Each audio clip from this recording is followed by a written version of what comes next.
Let's solve two problems on accelerated motion. Here's the first one. A cheetah starts from rest and accelerates uniformly at 5 meters per second squared for 250 meters. Calculate the time it takes to cover this distance. So let's think about what's given to us. And you know what? It always helps to draw a diagram. So let's see. There's a cheetah involved. So let's say here's our cheetah. This thing is our cheetah. And it's given that the cheetah starts from rest. So let's say this is our cheetah initially at rest and accelerates uniformly at 5 meters per second square. So it starts running maybe and it speeds up. And so its acceleration is given to us as 5 meters per second squared. And it does that for 250 meters. So let's say it's running towards the right. A little later, it would have come somewhere over here, and now it's a little fast.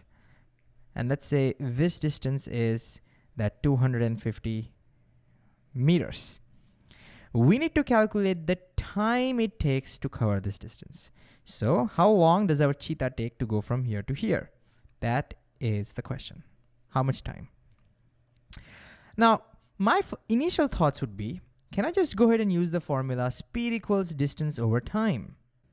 This is the first thing that comes to my mind when you're talking about speed and distance and time. So can I use this to calculate time is the question. And the answer is no, I can't. The reason I can't use this is because this is only useful if speed was a constant, if speed was a constant number. But notice in our example, the speed is continuously changing. In this case, the speed is increasing because the cheetah is accelerating. It doesn't have a single speed. And since the speed, this number is changing, what number will you put over here to calculate distance and time? You can't, right? So this formula is only useful if the speed is a constant, then you can put some number here. But if the speed is changing, well, we can't use this formula. So what to do? How do I calculate the time? Well, we are in luck because we are talking about acceleration uniformly. And we've seen before, whenever the acceleration is a constant, uniform, whenever the acceleration does not change, it's the same over the entire stretch, then we have three equations of motion where v is the final velocity, u is the initial velocity, a is acceleration, t is time, and s is the displacement. Now, if you're not familiar with these equations, then we have talked a lot about them. We have even derived them in previous videos. So you know what? It'll be a great idea to go back and watch that video. You can refer to that. But these three equations will work whenever our objects are going at constant acceleration. So you know what we'll do? We'll just think about which of these variables are given to us, and then we will see which equation we can use to calculate time. So let's think about this. We know that in this entire stretch, the cheetah starts from rest. So we know its initial velocity, 0, because it's at rest. U represents the initial velocity, so we know u is 0. We also know the acceleration. The acceleration is 5 meters per second square. The only thing to be careful about the acceleration is it can be both positive and negative. Whenever the speed is increasing, we say it's positive, and when the speed is decreasing, we will say the acceleration is negative. And so here, since the speed is increasing, it's positive 5. Okay, what else do we know? We know the displacement s. We know that s is 250 meters. And I think that's about it, right? That's all it's given. U, s, and a. That's it. And we are asked to calculate what t is. So now, given these three things, we can go to our equation list and think about which equation to choose to calculate what t is. So can you try this on yourself first? Go ahead, give it a shot. Pause the video and see which of these equations you would choose to figure out what t is. Give it a shot. All right, let's see. If you look at the first equation, there's t in it. So we can use that equation to calculate t.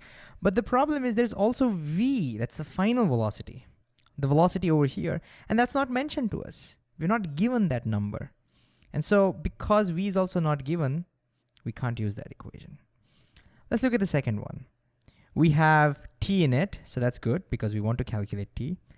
We have s, which is given to us. We have u, which we know. We also have a, which we know. So you know what? We can go ahead and use this equation. Let's check about the third one.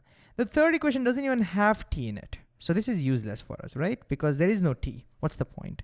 And so we have a winner.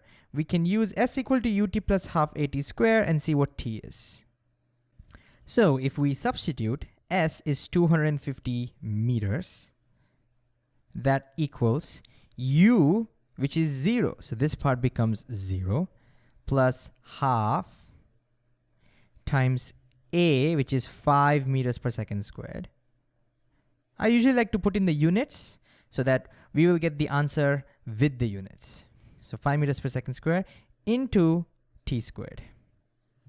And now to calculate t squared, we just have to do some algebra. So again, if you've not done this before, great idea to pause the video and see if you can do this algebra and figure out what t is. All right, let's do this. Since I want what t is, I need to get rid of these things. Now, earlier what I should do, I should think that, to get rid of this, say 2 in the denominator, I have to shift this up to the left. But that's not how algebra works. Here's how the algebra works. To get rid of this 2, because it's in the denominator, I will multiply by 2 on the right side and also multiply by 2 on the left side. Now that I've multiplied, this 2 and 2 gets cancelled. And that's how there's a 2 that ends up on the left side. It's not that the 2 got shifted up. This is how it works. There's no shifting business, okay? All right, so anyways, once we multiply, we get now 2 times 250 is 500. So this becomes 500 meters equals, this 2 is gone, 5 meters per second squared times t squared. And now again, I need to get rid of 5 meters per second squared. Again, there is no shifting. We don't shift. Now what we do is, because this phi is in the numerator, and I want to get rid of this, I divide by 5 meters per second square on the right-hand side. And of course, if I do that on the right-hand side, I should also do it on the left-hand side. And again, notice this cancels out. And now I'm left only with t squared. That's what I wanted. So let me write the t squared to the right side. So let me write that over here. So t squared equals, let's see what we end up with over here.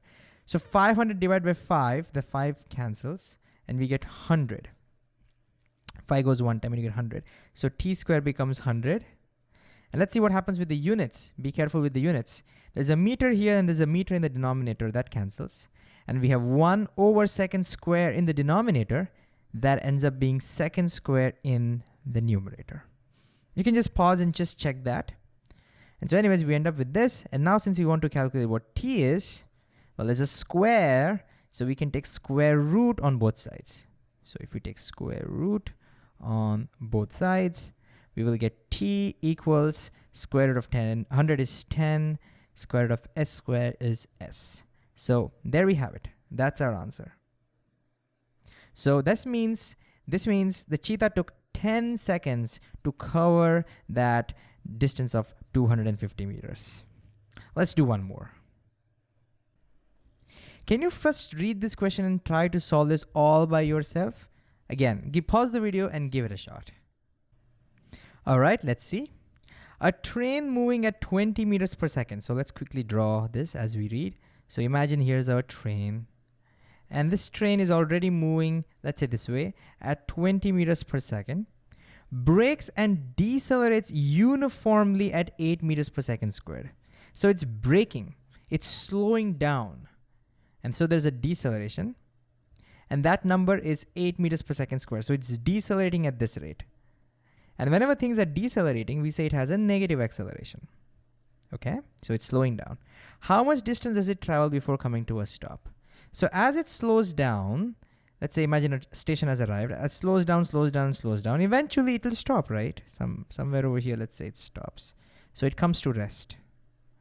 The question now is, how much distance does it travel before coming to a stop? So we need to calculate what this is. How far does it travel? And that's s for us.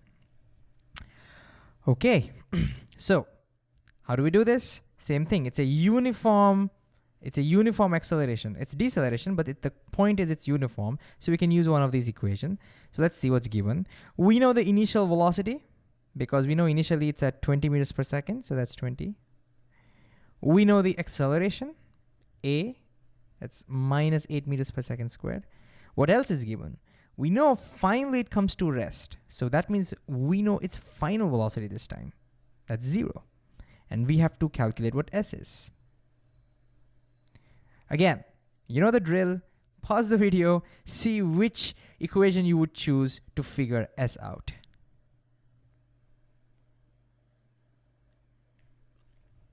All right, let's look at this. The first equation is useless because it has no s in it. The second equation, although it has s, it also has a t, which is not given to us. We don't know the time, and so this is useless. Third equation has a v, which is good, u, which is good, a, which is good, and s we want to find out. Yay, we have our winner, the third equation. So again, we have to just substitute.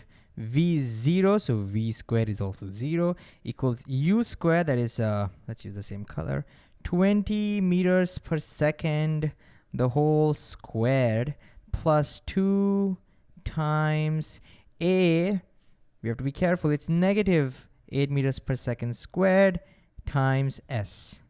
And I'm pretty sure you can do that algebra yourself, right? So you can again pause the video and do the algebra. And just to save time, I'll just tell you what you get. If you do the algebra, you end up with s equals 25 meters. So go ahead, try this on your own. Convince yourself that you actually get 25 meters. And this means the train traveled 25 meters before coming to a stop. And so the important thing is that whenever we are given that objects are accelerating or decelerating uniformly, in such cases, we cannot use this formula, speed equals distance by time, because the speed is continuously changing. But we can use one of these three equations. So we'll figure out what is asked, what is given to us, and then choose which equation to use.